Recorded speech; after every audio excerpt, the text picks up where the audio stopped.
The Seafair Race Day tradition goes back 62 years. It's the one local event that gets handed down generation to generation. But Cairo 7's Gary Horker found out that tradition will only continue if new generations understand this is part of Seattle's history and heritage. Gary?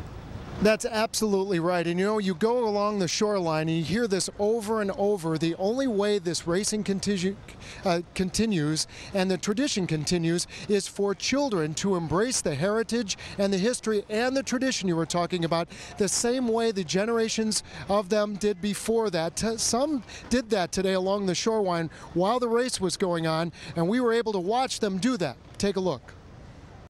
Few longtime Seafair fans can even come close to the tradition of David Cloud and his family.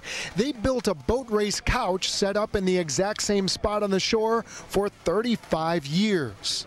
We had one before this that went back another 15 years before that. So it's ever since I've been 20 years old, we've been coming down here on a couch. But David says he's noticing the traditional crowd here is showing its age a bit. He says the kids, like his nephew Dylan, seem a lot less interested in the boat races and more interested in the air shows.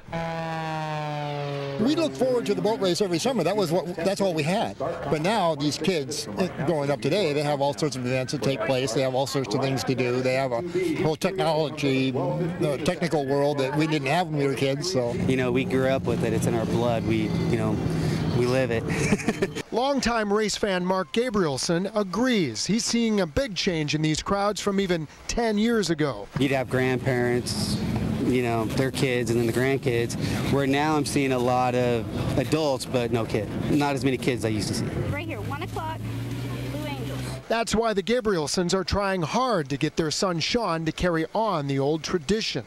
It's a bonding moment that is unique to this area. I think it also helps our kids know where we're coming from too, because we weren't the video. That's right. As much the video game and internet and smartphone generation.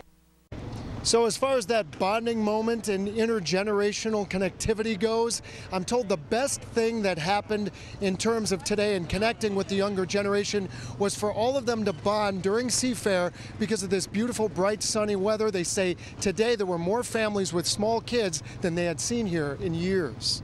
Well, Gary, speaking of the sun and the heat,